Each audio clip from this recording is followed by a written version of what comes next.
नमस्कार दोस्तों, मैं हूं देवांश चक्र आपके साथ और आप देख रहे हैं देवांश विजन यूट्यूब चैनल। तो आज हम रशिया के इतिहास के बारे में बात करने वाले हैं। और कभी आपने सोचा है कि रशिया इतना बड़ा बना कैसे? उसका कुछ तो इतिहास होगा। तो आज हम रशिया के इतिहास के बारे में ही बात करने वाले हैं। और अगर आपको पता नहीं है तो मैं आपको बता दूं कि प्लूटो नाम का एक ड्वार्फ प्लैनेट है। और प्लूटो का क्षेत्रफल और रशिया का क्षेत्रफल अगर हम कंपेयर करें तो रशिया और प्लूटो का क्षेत्रफल सेम ही आता है। और रशिया की जो पॉपुलेशन है वो उत्तर प्रदेश से भी कम है। उत्तर प्रदेश के 23 करोड़ है, हालांकि रशिया की सिर्फ 14 करोड़ ही है पॉपुलेशन। तो चलिए शुरू करते हैं।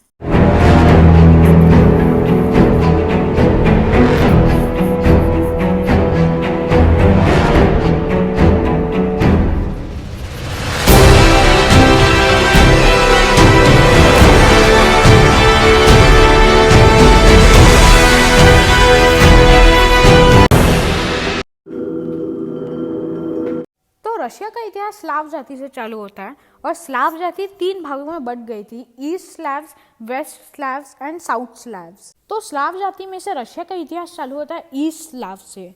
और ईस्ट स्लैव्स का कोई उस वक्त पर्टिकुलर धर्म नहीं था या कैपिटल नहीं था, और वो बहुत अलग अलग ट्राइब्स में बट गए थे, जिस वजह से वो यूनाइट नहीं हो पा रहे थे। तो 862 एडी में ईस्ट स्लैव्स को ऐसा लगा कि उनका कोई राजा होना चाहिए, क्योंकि उनका तब उस वक्त कोई भी राजा नहीं था और उन्हें यूनाइट होना चाहिए। इसलिए उन्होंने वेरेंगियंस, जो कि स्कैंडिनेविया से थे, उनके चीफ रूरिक को ये ऑफर दिया कि आप हमारे राजा बन जाइए। और रूरिक ने ये ऑफर एक्सेप्ट भी कर लिया और 862 एडी से रूरिक ये ईस्टर्न स्लैव्स के राजा बन गए। तो रूरिक ने ईस्ट स्लैव्स का कैपिटल बना दिया नोवगोरोड। और तब कोई ईस्ट स्लैव्स का ऑफिशियल नाम नहीं था, क्योंकि ईस्ट स्लैव्स का बस नाम पड़ गया था, क्योंकि जिस एरिया में स्लैव्स रहते थे यूरोप में, वो उस एरिया के ईस्ट भाग में था, इसलिए उसका नाम ईस्ट स्लैव्स पड़ गया था। तो उसका ऑफिशियल नाम ना होने की वजह से उसका नाम रूस रख दिया गया, क्योंकि ईस्ट स्लैव्स के लोग खुद को रूस बोलने लग गए थे। तो 879 एडी में रूरिक के बाद ओलेग नया राजा बन गया रूस का, और उसने 882 एडी में कीव को भी कैप्चर कर लिया और कीव को नई राजधानी बना दी रूस की। और उसके बाद उसने रूस का नाम बदलकर कीवियन रूस भी रख दिया। और कीव जो है वो आज के समय यूक्रेन का कैपिटल है। और यूक्रेन और रशिया के बीच में जो आज के समय तनाव चल रहा है, मैंने उस पर भी वीडियो बनाया था, जो कि था conflict between Russia and Ukraine. मैं इसकी लिंक डिस्क्रिप्शन बॉक्स में दे दूंगा, आप इस वीडियो के बाद वो वीडियो भी देख सकते हैं। और हाल ही में बाइडन ने ये वार्न किया है यूक्रेन को कि रशिया फरवरी में इन्वेड कर सकता है। तो क्योंकि कीवियन रूस के पास उसका कोई पर्टिकुलर धर्म नहीं था, इसलिए व्लादिमीर द ग्रेट कीवियन रूस के नए राजा बने 980 एडी में। और व्लादिमीर द ग्रेट ने 988 एडी में क्रिश्चियनिटी अडॉप्ट कर ली, जिसके बाद कीवियन रूस एक क्रिश्चियन कंट्री बन गया। और व्लादिमीर की वजह से यूक्रेन और रशिया में आज भी क्रिश्चियनिटी ज़्यादा है। तो 1040 एडी में कीवियन रूस अपने पीक पॉइंट पर था और वो अपने यूरोप का सबसे पावरफुल एम्पायर हुआ करता था। और उस वक्त के कीवियन रूस के रूलर थे यारोस्लाव द वाइस। पर कीवियन रूस अपने पीक पॉइंट पर ज़्यादा देर नहीं रह सका, क्योंकि उसके दुश्मन का जन्म हो चुका था, जो कि था मंगोल एम्पायर। पर मंगोल्स के इन्वेजन से पहले 1054 एडी में यारोस्लाव के बेटे खुद में लड़ने लग गए और कीवियन रूस 10 अलग अलग भागों में बंट गया, जिसके अलग अलग प्रिंस थे। और इसी वजह से मंगोल्स को कीवियन रूस को हराना और आसान होता गया। 1223 एडी में मंगोल्स ने बैटल ऑफ कलिका रिवर लड़ी कीवियन रूस के साथ, जिसमें कीवियन रूस हार गया, पर मंगोल्स ने अपनी आर्मी विड्रॉ कर ली थी। फिर 14 साल बाद मंगोल्स वापस आए 1237 एडी में, और उन्होंने वापस से कीवियन रूस को इन्वेड कर दिया और लगभग पूरा कीवियन रूस तबाह हो गया था। बस एक सिटी कीवियन रूस की बच गई, जिसका नाम था नोवगोरोड। और नोवगोरोड का प्रिंस था अलेक्जेंडर नेवेस्की। तो अलेक्जेंडर नेवेस्की ने हमेशा नोवगोरोड को बचा के रखा किसी भी फॉरेन इन्वेजन से या मंगोल्स से। और अलेक्जेंडर नेवेस्की के बेटे डैनियल ने 1283 एडी में अपना एक आर्मी बनाना चालू कर दिया मॉस्को में, जिस वजह से मॉस्को बहुत डेवलप होना चालू कर दिया और मॉस्को एक पावरफुल सिटी भी बन गया। और इसके बाद एक नया एम्पायर जन्म लेने लग गया जिसका नाम था the grand duchy of Lithuania. और ये ग्रैंड डची ऑफ लिथुआनिया ने 1362 एडी में मंगोल्स को भी हरा दिया at the battle of blue water. फिर 1380 एडी में डैनियल के बेटे दामित्री जांस्कॉय ने मंगोल्स को हरा दिया at the battle of Kulikovo field, जिस वजह से मंगोल्स और कमज़ोर पड़ते गए और मॉस्को बढ़ते गया।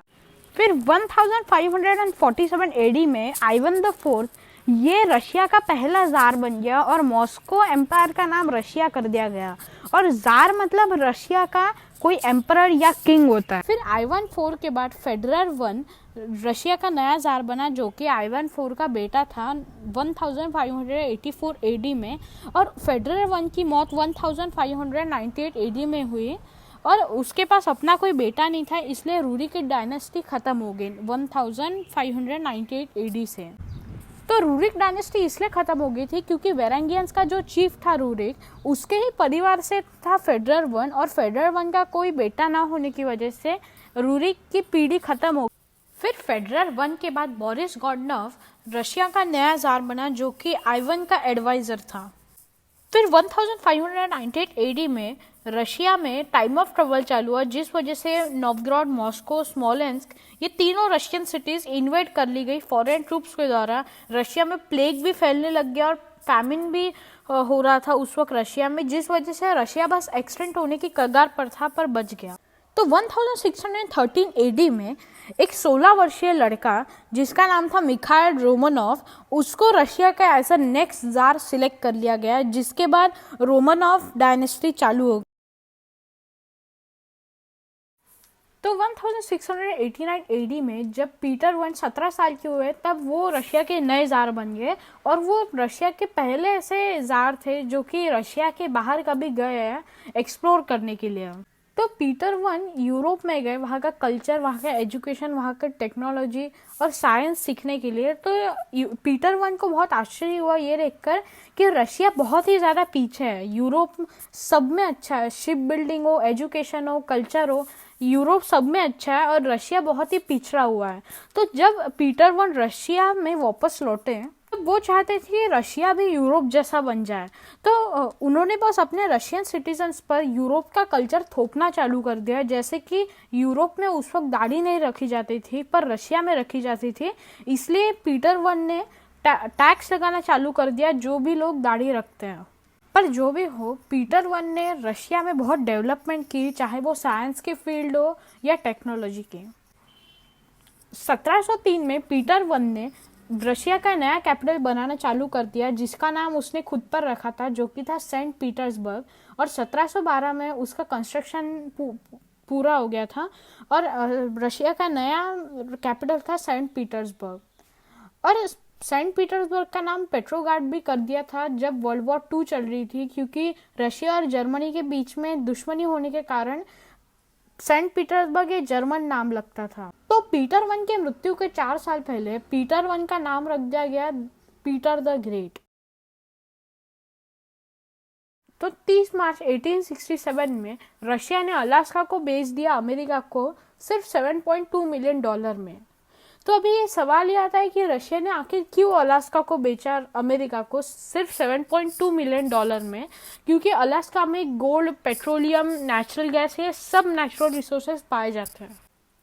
तो रशिया ने अलास्का को इसलिए भेजा क्योंकि क्राइमियन वॉर चलने लग रही थी रशिया और ऑटोमन एम्पायर के बीच में। और रशिया और ऑटोमन एम्पायर के बीच में क्राइमियन वॉर इसलिए चल रही थी क्योंकि रशिया चाहता था कि वो अपनी टेरिटरी एक्सपांड करे, तो उसने ऑटोमन एम्पायर पर हमला बोल दिया और ये क्राइमियन वॉर 1853 से लेकर 1856 तक चल रही थी। और ये कोई नई बात नहीं थी क्योंकि ऑटोमन एम्पायर और रशिया के बीच में कई बार वॉर हो चुकी थी और ऑटोमन एम्पायर और रशिया पहले से ही दुश्मन थे। तो अगर आपको ये नहीं पता कि ऑटोमन एम्पायर क्या है तो मैं आपको बता दूं, ऑटोमन एम्पायर एक बहुत बड़ा और पावरफुल एम्पायर है जो कि टर्की से ओरिजिनेट हुआ था, जैसे मंगोल्स मंगोलिया से ओरिजिनेट हुए थे। फिर टर्की से वो ऑटोमन एम्पायर धीरे धीरे बढ़ता गया और टर्की एम्पायर भी कहा जाता है ऑटोमन एम्पायर को। टर्की और ऑटोमन एम्पायर का फ्लैग भी सेम ही है। तो तो ब्रिटेन और फ्रांस ऑटोमन एम्पायर को सपोर्ट कर रहे थे और उन्होंने वॉर तक डिक्लेयर कर दी रशिया के खिलाफ, क्योंकि ब्रिटेन और फ्रांस का ऐसा कहना था कि रशिया बहुत ही ज़्यादा एक्सपांड कर रहा है, जिस वजह से वो बहुत ज़्यादा पावरफुल हो जाएगा और वो फ्यूचर में कभी ना कभी हमें भी परेशान करने लग जाएगा।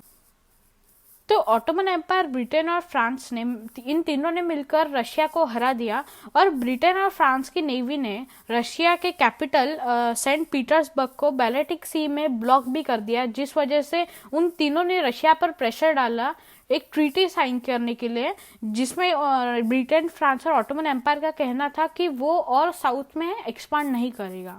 तो जब से रशिया ने ऑटोमन एम्पायर पर अटैक किया था, ब्रिटेन और रशिया के बीच में एक पक्की दुश्मनी बन गई थी।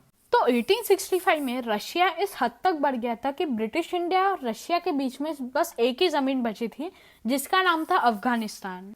तो दोनों को ये डर लगता था कि कहीं सामने वाला अफगानिस्तान को कैप्चर ना कर ले, इसलिए ब्रिटिश इंडिया और रशिया दोनों अपने स्पाइस भेजते थे और वहाँ के लोकल्स पर अपना इन्फ्लुएंस जमाने की कोशिश करते रहते थे। तो इस वजह से ब्रिटेन और रशिया के बीच में दुश्मनी और बढ़ने लग गई। तो रशिया की हालत दिन ब दिन खराब हो रही थी, क्योंकि वो कई लड़ाइयाँ हार चुका था और ब्रिटिश एम्पायर एक्सपांड हो रहा था और वो बहुत पावरफुल भी हो रहा था। और अलास्का और कनाडा के बॉर्डर टच होती थी उस वक्त, और कनाडा ये ब्रिटिश राज के अंडर आता था। और ब्रिटिश और रशिया दुश्मन होने के कारण रशिया को ऐसा लगा कि अभी रशिया कमज़ोर पड़ रहा है, और अगर ब्रिटिश ने कनाडा के थ्रू अलास्का पर अटैक कर दिया और उसे कैप्चर कर लिया तो रशिया को कुछ नहीं मिलेगा। तो उससे अच्छा कि हम ही पहले उसे बेच देते हैं अलास्का को, जिससे हमें कुछ तो मिलेगा। तो रशिया कनाडा को तो नहीं बेच सकता था, क्योंकि उस वक्त ब्रिटिश राज चलने की वजह से मतलब अपने दुश्मन को ही और पावरफुल करना हो जाएगा अगर अलास्का बेच दिया तो रशिया ने कनाडा को। इसलिए रशिया ने चुना अमेरिका को, और रशिया और अमेरिका उस वक्त के पक्के दोस्त थे। और अमेरिका ये डील टालता गया, क्योंकि अमेरिका में उस वक्त सिविल वॉर चल रही थी। पर फाइनली 30 मार्च 1867 को अमेरिका ने $7.2 मिलियन में अलास्का को खरीद लिया। So thank you for watching this video. अगर आपको वीडियो पसंद आए तो लाइक, शेयर और सब्सक्राइब जरूर कीजिएगा। और इसी वीडियो का मैं पार्ट 2 भी निकालने वाला हूँ, जिसमें हम इसके आगे की हिस्ट्री देखेंगे और सोवियत यूनियन कैसे बना और टूटा ये भी देखेंगे। और जितने भी मेरे सोर्स ऑफ इंफॉर्मेशन और एडिटिंग ऐप्स मैंने यूज़ किए उन सबके लिंक या नाम मैं डिस्क्रिप्शन बॉक्स में दे दूंगा। धन्यवाद।